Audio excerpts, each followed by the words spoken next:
ప్రస్తుతం మనం నల్గొండ జిల్లాలోని నెకరికల్ పట్టణంలో ఉన్నాం. బాణుడు బగబగ మండడంతో నల్గొండ జిల్లా ప్రజలు అతలాకుతలం అవుతున్నారు. ప్రస్తుతం 40 డిగ్రీల సెల్సియస్ ఉష్ణోగ్రత నమోదవుతుంది నల్గొండ జిల్లాలో. తెలంగాణ వ్యాప్తంగా చూసుకుంటే గిట్ట 40 డిగ్రీలు దాదాపు దాటిపోయింది. నెకరికల్ పట్టణంలోని స్థానికంగా ఉన్నటువంటి డాక్టర్ని మనం వడదెబ్బ కొడితే ఎలాంటి చర్యలు తీసుకోవాలి, ఎలాంటి చికిత్స తీసుకోవాలి, మరిన్ని వివరాలను అతన్ని అడిగి తెలుసుకునే ప్రయత్నం అయితే చేద్దాం. గుడ్ ఆఫ్టర్నూన్ అండి. నా పేరు డాక్టర్ గణపతి శ్రీనాథ్ నాయుడు. నేను ఇక్కడ స్థానికంగా ఉన్న నగరికల్ ఏరియా హాస్పిటల్లో వర్క్ చేస్తున్నాను. ఇప్పుడు చూసుకున్నట్టయితే ఇప్పుడు సమ్మర్ కూడా చాలా ఎక్కువ వచ్చేసింది.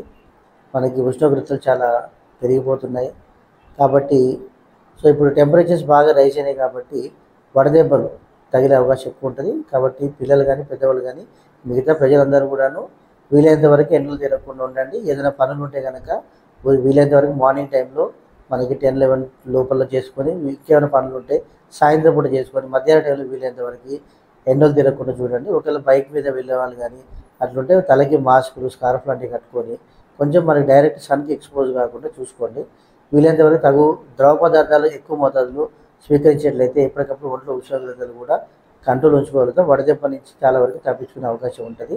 ఇక పిల్లలు, వృద్ధులు అయితే వీలైనంత వరకు వాళ్ళ పనులు ఏమున్నా కానీ చిన్న చిన్న పనులు ఉన్నా వాయిదా వేసుకొని వాళ్ళ ఇంటి పట్టున ఉండడము, నీడ పట్టున ఉండడము, తగిన ద్రవాలు తీసుకోవడం వల్ల వీళ్ళు కూడా చాలా వరకు వడదెబ్బకి బారిన పడకుండా జాగ్రత్త తీసుకోవచ్చు. ఇక వడదెబ్బ లక్షణాలు జనాలకు ఎట్లా ఉంటాయంటే బాగా విపరీతమైన తలనొప్పి, జ్వరం కూడా బాగా తీవ్రం రావడము, కడుపు నొప్పి, కొన్నిసార్లు విరోచనాలు కూడా అవకాశం ఉంటుంది.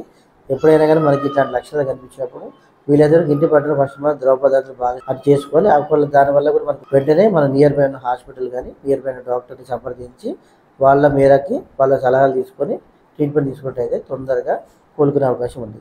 వీళ్ళందరూ జాగ్రత్తలు పాటించడమే అన్నిటికంటే మంచిది. డాక్టర్ చెప్తున్న ప్రకారం ప్రతిరోజు 4 లీటర్ల నీళ్ళు తాగాలి, పండ్ల రసాలకు సంబంధించిన జ్యూసులు ఎక్కువగా తీసుకోవాలి, లోదుస్తులు ఎక్కువగా వేసుకోవాలని చెప్తున్నాడు. అవసరం ఉంటేనే తప్ప బయటికి వెళ్ళొద్దని చెప్తున్నారు. అదేవిధంగా చూసుకుంటే వడదెబ్బ కొడితే ఈ స్థానికంగా ఉన్నటువంటి ప్రభుత్వ ఆసుపత్రులు కానీ ప్రైవేట్ ఆసుపత్రులు కానీ తీసుకెళ్లాలని చెప్తున్నాడు. ఆ యొక్క లక్షణాలు ఏ విధంగా ఉంటాయంటే వాంతులు, విరోచనాలు, జ్వరము ఇలాంటి లక్షణాలతో ఉంటే ఎమ్మటే స్థానికంగా ఉన్నటువంటి ఆసుపత్రికి తరలించాలని చెప్తున్నారు.